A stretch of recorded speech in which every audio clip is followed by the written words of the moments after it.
Gloire à toi, Seigneur, créateur du ciel et de la terre, créateur de nos vies. Tu es la source de nos vies.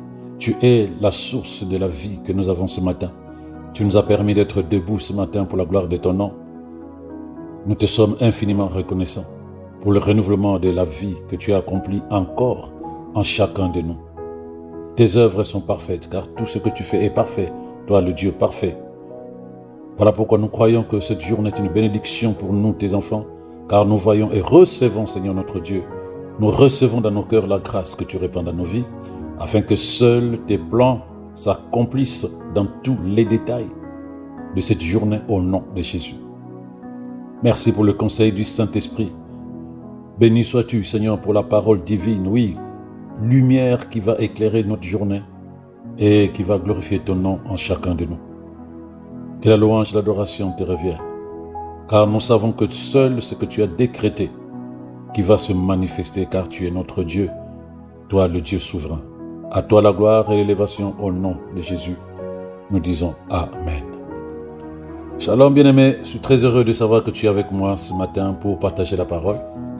Comme tu as vu, bien-aimé, comme tu as vu dans le titre de ce moment de partage, je suis amené à répondre à des questions qui m'ont été posées après l'émission Dis-moi Pasteur du mercredi passé, dont tu te souviens sûrement le titre « Mon pasteur m'a offensé, puis-je quitter l'église ?» Voilà, c'était le titre.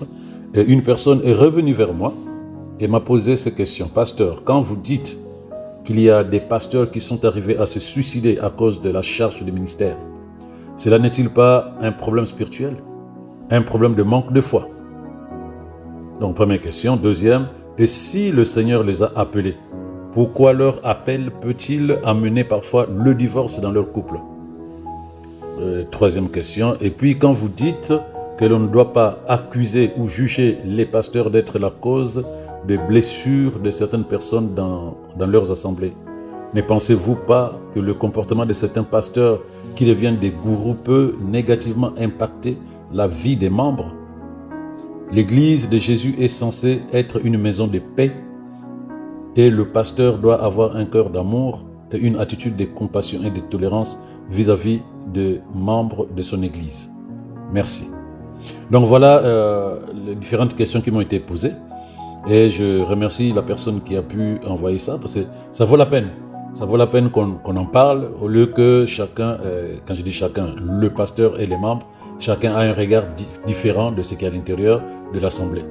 Nous savons que la parole de Dieu dit que l'Église c'est le corps de Jésus et c'est lui la tête. Nous sommes que les membres, nous pasteurs y compris, nous sommes les membres du corps de Christ. Mais malheureusement, depuis le mercredi, je sens et je perçois que les pasteurs sont parfois les personnes les plus seules au sein de l'Église. On a plus de facilité à critiquer le pasteur quand les choses ne fonctionnent pas que de se poser la question, est-ce qu'il a mangé? Est-ce qu'il est en bonne santé? Et pourtant, la parole de Dieu dit dans Jérémie 3, verset 15, bien-aimé. Commençons par là.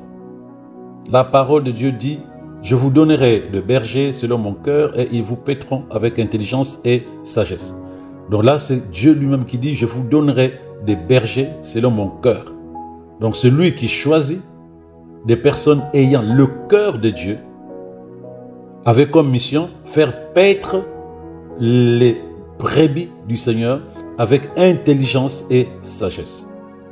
Et dans Ephésiens 4, verset 11 à 12, il dit ceci, « Ces dons aux hommes, donc je le lis en parole vivante, ces dons aux hommes sont variés. » Donc les dons que Dieu fait aux êtres humains sont variés. Il nous a donné certains frères comme apôtres, d'autres comme porte-parole de Dieu, d'autres comme évangélistes, d'autres encore comme bergers et enseignants. Tous ces dons ont été accordés pour le perfectionnement des chrétiens, afin qu'ils soient tous convenablement équipés pour leur service et que chacun soit rendu capable d'exercer son ministère en vue de la formation du corps de Christ. Donc, dans Jérémie 3,15, il dit qu'il donnera. Et dans Ephésiens 4, donc accomplissement des promesses de Dieu, il dit qu'il a fait don aux êtres humains d'un certain nombre de personnes à qui il a doté d'un ministère, d'une mission si tu veux, parce qu'un ministre de Dieu, c'est une personne que Dieu envoie avec une mission précise. Et donc parmi ces dons, nous avons vu qu'il y a des évangélistes, des docteurs, nous avons aussi des prophètes et des pasteurs, donc des bergers. Et tous ont une mission, comme je l'ai dit mercredi, le perfectionnement des chrétiens. Donc ils sont en mission pour que tous ceux qui sont nés de nouveau en Christ Jésus arrivent à la perfection, qu'ils soient tous convenablement équipés pour le service et que chacun soit rendu capable d'exercer son ministère en vue de la formation du corps de Christ. Donc il y a un travail de préparation du corps de Christ, c'est un travail de préparation des enfants de Dieu par rapport à ce que Dieu attend d'eux. Par rapport à ce que Dieu attend d'eux. Voilà comment Dieu a appelé certaines personnes, entre autres le pasteur. Et le mercredi, je disais, pour ne pas revenir sur l'enseignement, l'émission du mercredi, que parmi tous ces ministères, le ministère le plus, j'allais dire pas important spirituellement, mais où la personne est plus chargée, ce n'est pas l'évangéliste, ce n'est pas les prophètes, c'est le pasteur, parce que lui, on lui confie des âmes, on lui confie la vie des êtres humains, on lui confie la vie mentale, c'est-à-dire que le cœur, l'âme, l'esprit, le corps des membres de son assemblée. L'évangéliste vient, il évangélise, les gens qui donnent la vie à Christ, ces gens-là, on va les transmettre au pasteur. Il faut que le pasteur soit là pour les nourrir. Il faut que le pasteur soit là pour les former, les préparer, prier pour eux, les entretenir. Mais pendant tout ce temps où lui fait ce travail-là, beaucoup de personnes ne savent pas. Lui, quelle est sa vraie vie? Que ce soit social, que ce soit professionnel. Quels sont ses défis? Non, on attend beaucoup de lui. On attend plus de lui que ce qu'on peut faire pour lui, si tu veux. Dans Jean 21, verset 18 à 19, c'est Jésus qui parle à Pierre. Donc tu connais bien cette partie de la Bible où Jésus pose 3 fois la question à Pierre, m'aimes-tu? Oui Seigneur, tu sais que je t'aime. Paie mes brebis. C'est-à-dire que veille sur l'Église. Il lui a dit ça 3 fois. Et ensuite, il lui dit au verset 18, il lui dit, en vérité, je te le dis, quand tu étais plus jeune, tu te saignais toi-même, c'est-à-dire que tu mettais ta ceinture toi-même et tu allais où tu voulais. Mais quand tu seras vieux, tu étendras tes mains et un autre te ceindra et te mènera où tu ne voudras pas. Il dit cela pour indiquer par quelle mort Pierre glorifierait Dieu. Et ayant ainsi parlé, il lui dit, suis-moi. Donc voilà quelqu'un qui est appelé, il est pasteur, on lui dit, tu seras le pasteur de l'église. C'est avec toi que je vais commencer l'église, tu es le premier pasteur. Mais il lui fait comprendre que tu vas souffrir à cause de cet appel. Il lui dit, tu avais la liberté de faire ce que tu voulais. Mais à cause de moi, tu n'as plus la même liberté, on va te faire des choses que tu ne voudrais pas. Pire, on te mènera, tu iras dans des endroits où tu n'auras pas envie d'aller. Et l'Esprit révèle que tout ce qu'il lui disait, c'est par rapport à sa prochaine mort par la foi. Donc voilà Pierre qui accepte la mission avec l'information qui n'aura pas une vie apaisée, qui n'aura pas une vie comme il le souhaiterait. Pire encore, qui va mourir de mort violente parce qu'il a accepté l'appel, qu'il a accepté la mission. Et cela n'a pas changé, bien-aimé, cela n'a pas changé. Chaque personne qui accepte la mission de Christ doit s'attendre à ce que Pierre a subi. Même si on ne meurt plus physiquement, mais le serviteur de Dieu qui marche en intégrité à la mission qui lui a été dévolue doit s'attendre à ce que sa vie ne soit pas aussi facile comme les gens pensent que la vie du pasteur est facile. Les choses ont été biaisées parce qu'aujourd'hui, le pasteur, il est puissant socialement. Il est fort financièrement. Et donc, du coup, les gens estiment que c'est ça le vrai ministère pastoral. Non. Le ministère pastoral, bien aimé, tu sais c'est quoi? C'est veiller sur les âmes que Dieu lui donne. Les garder, prendre soin, guider, nourrir.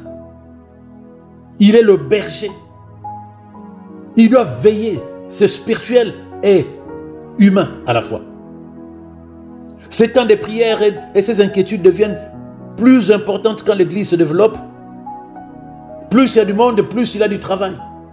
Plus il y a du monde, plus il doit prier davantage.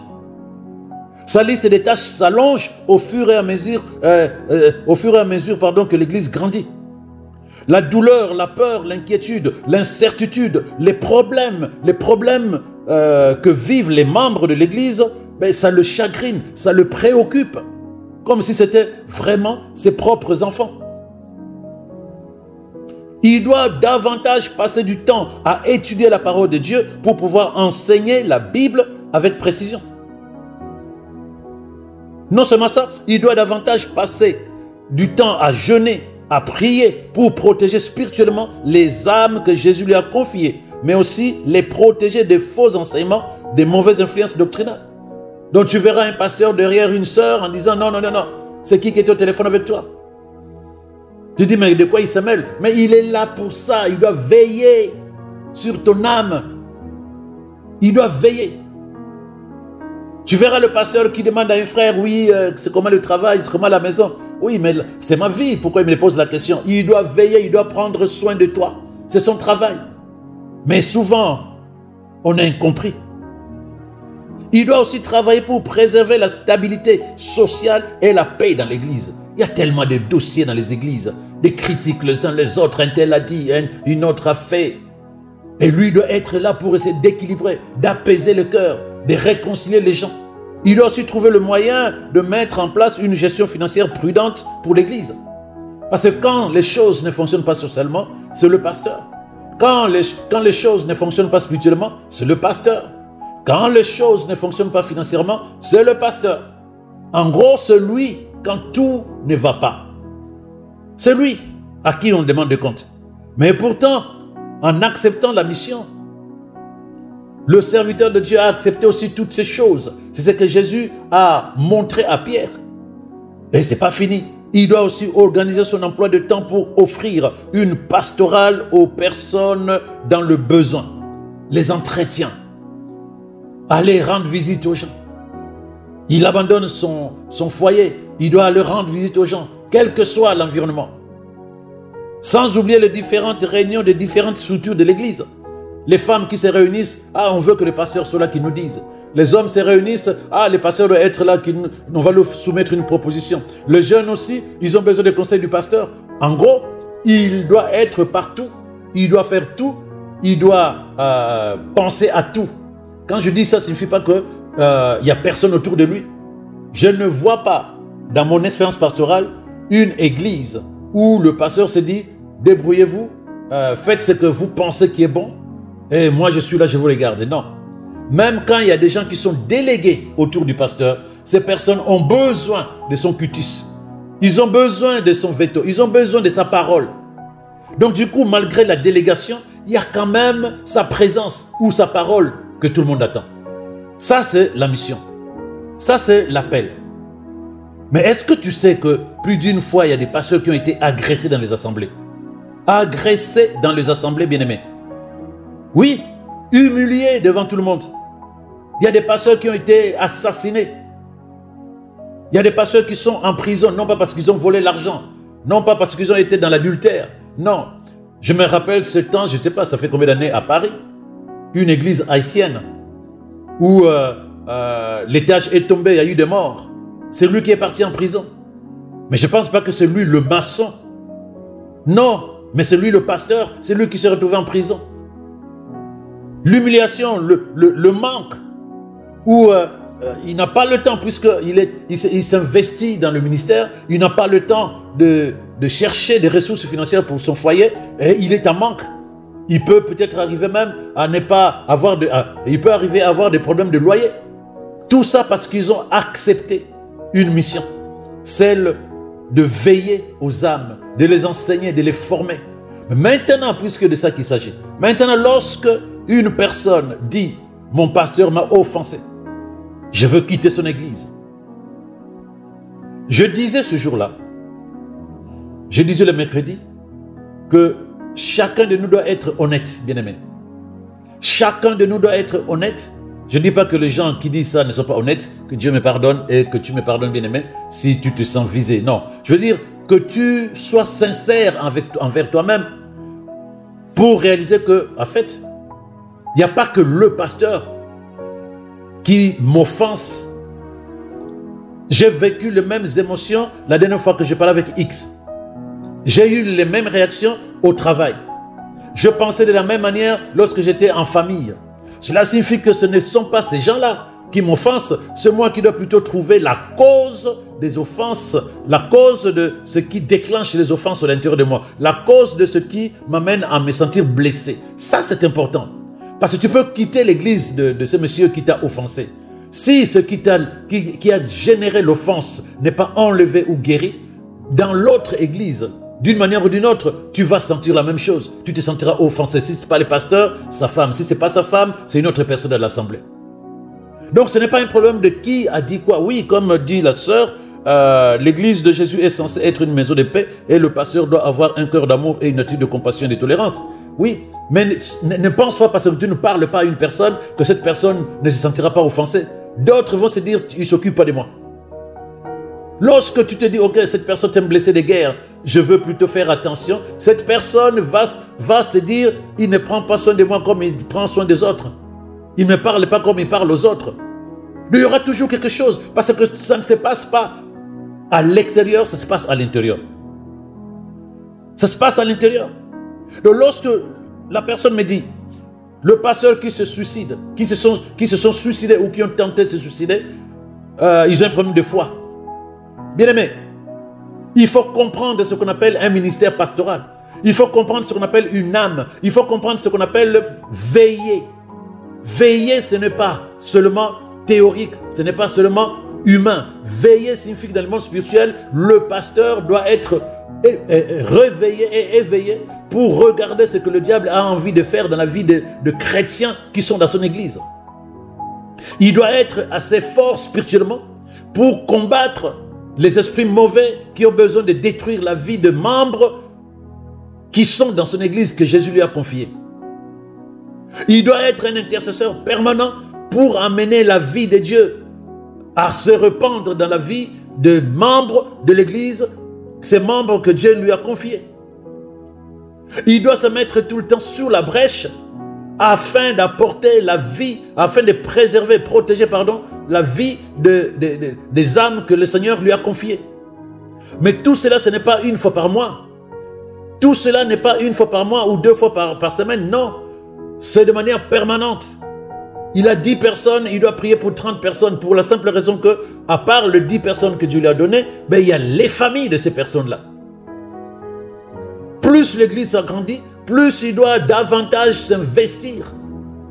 Mais entre-temps, il doit préparer, comme je l'ai dit, les enseignements. Entre-temps, il doit s'occuper de son foyer. Et quand il arrive chez lui à la maison, parce qu'il était en entretien, parce qu'il était en train de préparer le culte, parce qu'il était en train de prier, à la maison, son épouse peut ne pas comprendre.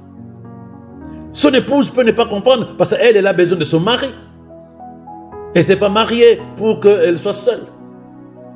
Donc ça va commencer à couiner, ça va commencer à se frustrer à la maison jusqu'à ce que beaucoup de femmes se disent « Reste avec ton église parce que tu t'es marié avec ton église, moi je m'en vais, je ne suis pas venu pour ça. » Et surtout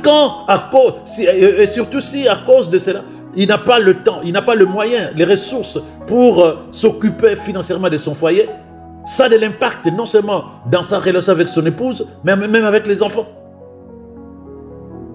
C'est des choses que beaucoup de membres dans l'église ne connaissent pas. Combien de personnes, moi ça m'est arrivé, où quelqu'un se met devant toi comme ça là, dans le bureau, il t'engueule, il a envie de te frapper. Il ne veut pas frapper la personne que tu es, non. Il veut frapper le pasteur. Il engueule le pasteur. Il humilie le pasteur. Parce que si tu n'étais pas pasteur, il n'allait pas t'engueuler, il n'allait pas t'humilier, il n'allait pas chercher à se battre contre toi. C'est parce que tu es pasteur. Tout est derrière la fonction et le ministère. C'est très important que tu comprennes cela, bien-aimé. Parce que nous attendons beaucoup de nos pasteurs. Nous attendons beaucoup d'eux, mais ce n'est pas, j'allais dire, ce n'est pas des Superman. C'est des gens que Dieu appelle dans leur force, dans leur faiblesse, dans leur personnalité. dans leur statut social. Il dit, viens, tu vas me servir. Il les équipe.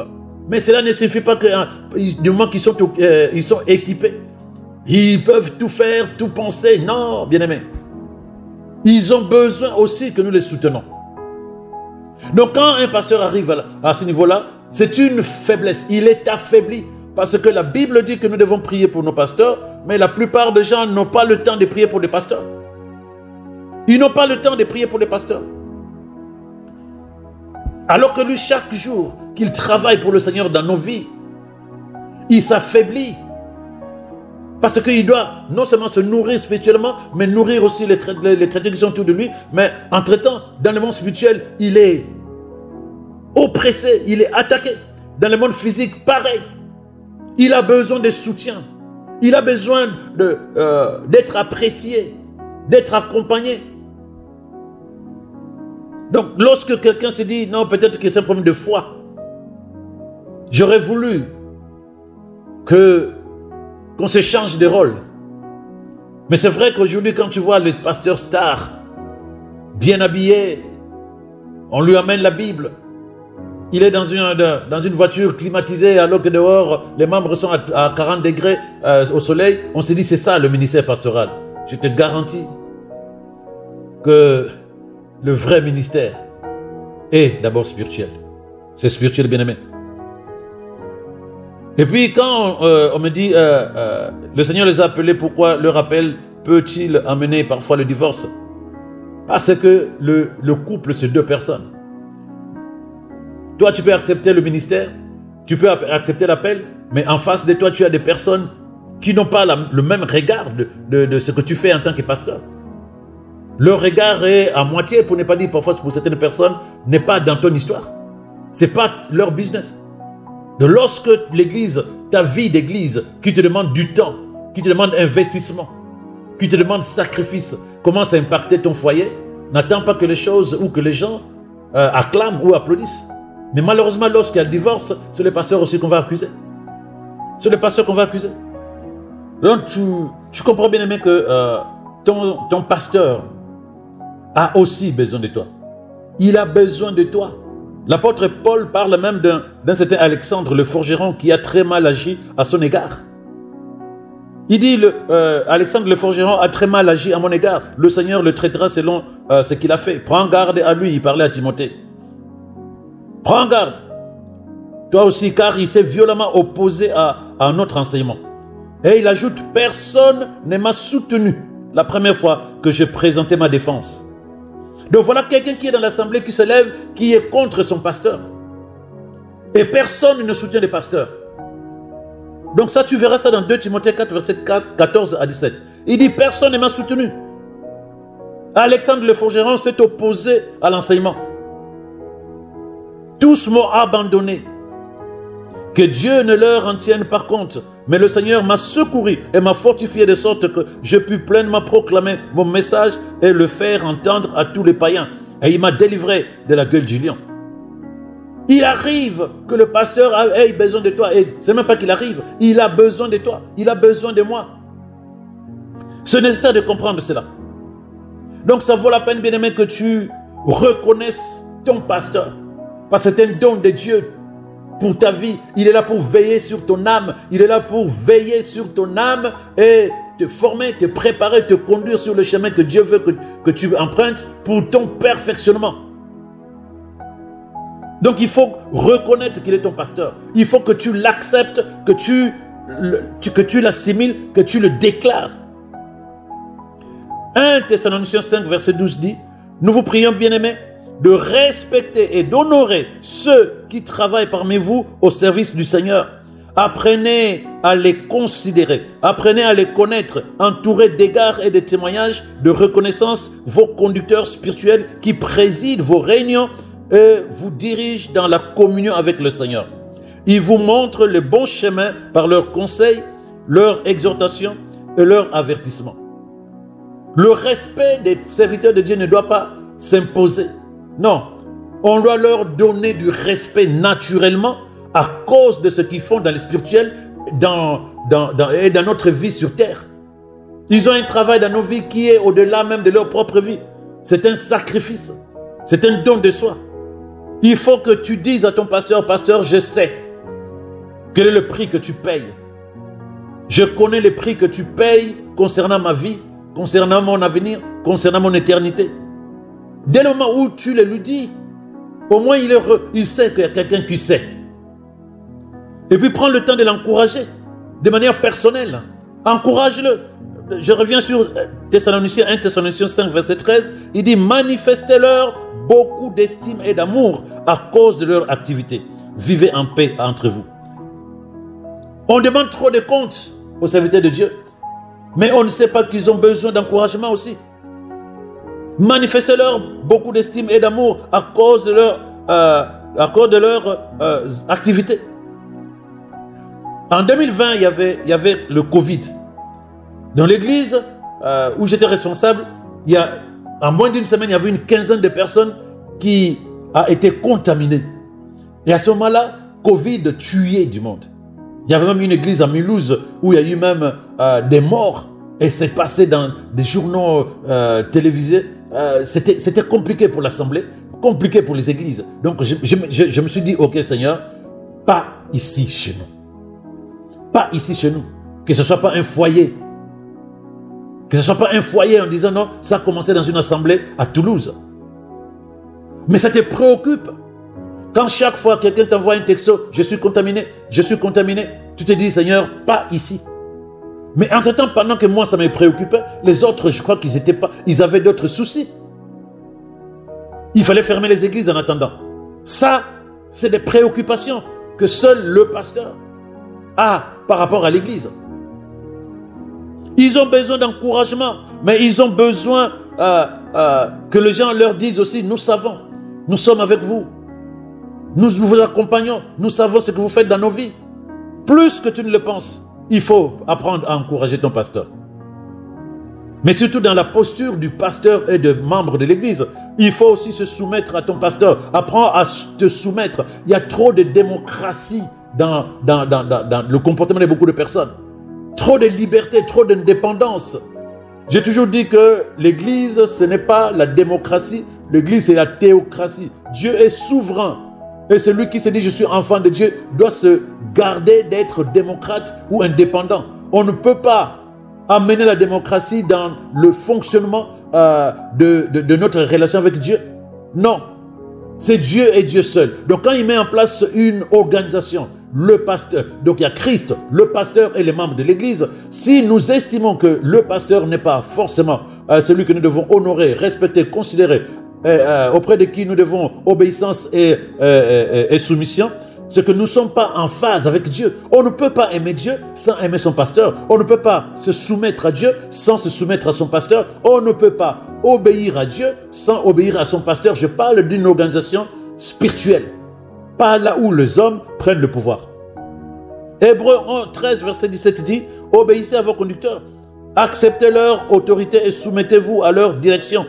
Car le bien de vos âmes est leur souci constant. Ils veillent sur vous puisqu'ils devront un jour rendre compte à Dieu. Ils veillent sur vous puisqu'ils devront un jour rendre compte à Dieu.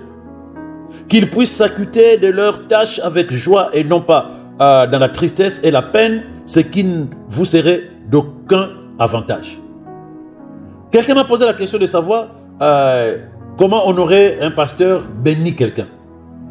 En fait, il faut te positionner derrière l'obéissance à la parole de Dieu. Ce n'est pas parce que tu honores un pasteur que derrière l'acte que tu poses, tu es béni. Non, c'est derrière la soumission à la parole de Dieu. C'est lui qui demande d'honorer. C'est lui qui demande de se soumettre. C'est lui qui demande d'obéir au pasteur.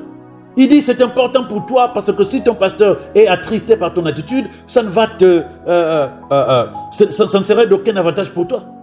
Et puisque c'est Dieu, Christ Jésus qui est le Seigneur de son Église, lorsque nous respectons l'organisation qu'il a mis en place et que nous honorons les personnes qu'il a mis devant nous, pourquoi Christ ne va pas répandre sa grâce et ses bénédictions dans ta vie? C'est ça que les gens ne comprennent pas. C'est ça que les gens ne comprennent pas. En obéissant à ton pasteur, tu reconnais son appel, tu reconnais sa mission, tu reconnais Christ au-dessus de lui. C'est ça qui est important. Ne passe pas ton temps à le critiquer quand les choses ne vont pas. Ne passe pas ton temps à le critiquer quand l'enseignement n'est plus ce que tu as envie d'avoir. Il a des problèmes dans son foyer, il a des problèmes dans son travail. Au lieu de le soutenir, au lieu de prier pour lui, on le critique. Il faut prier pour le pasteur, ils ont besoin de nos prières. Nos pasteurs ont besoin de nos prières, bien-aimés. Si tu as de la compassion pour quelqu'un, tu voudras absolument le voir réussir. Et si tu veux vraiment que ton pasteur réussisse dans sa mission, pose tes genoux à terre, bien-aimé. L'apôtre Paul dira souvent à l'église de prier pour lui. Pourquoi? Mais parce que, comme je t'ai dit au début, il y a un travail spirituel qui a besoin d'être restauré à chaque instant. Lorsque lui, il se vide pour les membres de l'église, il a combattu la nuit, il combat le jour, il doit chercher les enseignements, il doit prier davantage, il doit gêner pour une vie de quelqu'un. Tout cela l'affaiblit mentalement, spirituellement et physiquement. Il a besoin de soutien spirituel, il a besoin de soutien moral, il a besoin de soutien matériel. C'est important de le savoir. Quel plaisir de voir ton pasteur affaibli. Il ne sait même plus comment prêcher.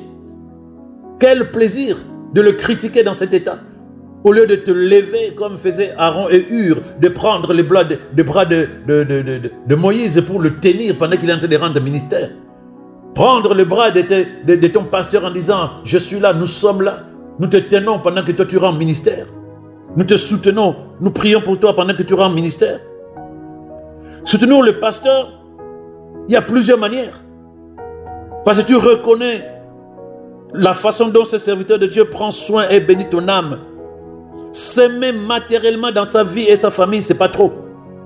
Oui, je viens de parler de ça tout à l'heure.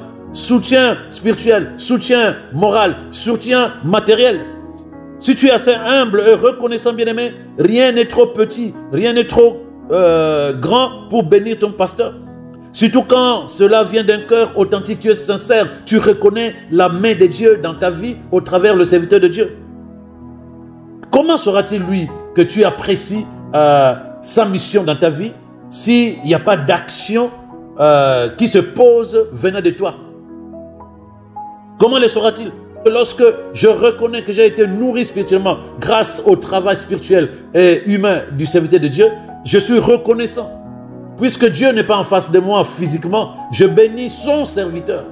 Je rends grâce à Dieu dans la vie de son serviteur. Bénissez, bénissez, bénissez, bénissez votre pasteur. Il faut bien aimer que tu penses le bénir de manière tangible. Il est là pour veiller sur toi. Il a besoin de soutien moral, spirituel et humain. Il a besoin que toi aussi tu veilles sur lui, sur sa famille. Il a besoin que toi tu te lèves en disant « Dis-moi ce que je peux faire pour t'alléger ». Parce que lorsque rien ne va dans sa vie, il risque aussi d'amener un état désordonné au sein de l'église. Peut-être même amener une humeur qui n'est pas forcément pour la gloire de Dieu. Et c'est là où les gens vont dire, il m'a mal parlé. C'est là où les gens vont dire, il m'a frustré. Mais personne ne se pose la question, mais non, mais nous savons que notre pasteur est bien, il est calme, il est posé. S'il commence à parler comme ça, c'est qu'il y a quelque chose qui ne va pas. Mettons-nous chez nous à terre, voyons un peu comment nous pouvons l'aider. Je connais une église dans laquelle les membres ont décidé, sans l'aval du pasteur, qu'un panier de bénédiction soit mis dans le hall du culte les dimanches. Pourquoi? Mais pour que les gens laissent des cartes, des tickets de resto, des cadeaux pour leur pasteur. C'est ce que l'apôtre Paul dit à Timothée, dans 1 Timothée 5, 17. Il dit, les responsables qui dirigent bien l'église méritent des honoraires doubles, notamment ceux qui se dévouent au ministère astreignant de la prédication et de l'enseignement. Ils méritent des honoraires doubles, car l'Écriture déclare, tu ne mettras pas de muselière au bœuf qui foule le grain, et encore, l'ouvrier mérite son salaire. Ne laisse pas, bien-aimé, ne laisse pas la culture de ce monde te faire croire que le pasteur n'a pas besoin de toi. Non, il a besoin de toi. Regarde l'église de manière spirituelle et regarde ton pasteur de manière spirituelle. Tu verras qu'il a besoin de ton soutien. Il a besoin de ton respect. Il a besoin que tu sois soumis. Il a besoin que tu sois obéissant. Il a besoin que tu reconnaisses le travail qu'il fait à l'intérieur dans ta vie. Parce qu'il a reçu la mission de veiller sur toi de manière spirituelle et humaine. Parce que Jésus lui a fait comprendre que le travail que tu acceptes là, ce n'est pas forcément un travail qui va te glorifier. Non, c'est moi qui serai glorifié. Mais toi, tu risques de perdre ta vie. C'est ce qu'il a dit à Pierre et qui continue à être visible dans la vie de beaucoup de pasteurs. Personnellement, je demande pardon à toutes les personnes qui se sont senties offensées par mes paroles, par mes actions. La chose la plus importante, comme je disais mercredi, tu ne fuis pas l'église, tu ne fuis pas ton pasteur, va le voir, parle avec lui. Tu verras qu'il est plus à plaindre qu'à blâmer parfois. Il est plus à plaindre qu'à blâmer. Parce qu'aujourd'hui, on a plus la facilité de juger le serviteur de Dieu que de se poser la question s'il va bien, que tout va bien chez lui ou pas. On va juste ce qui ne va pas.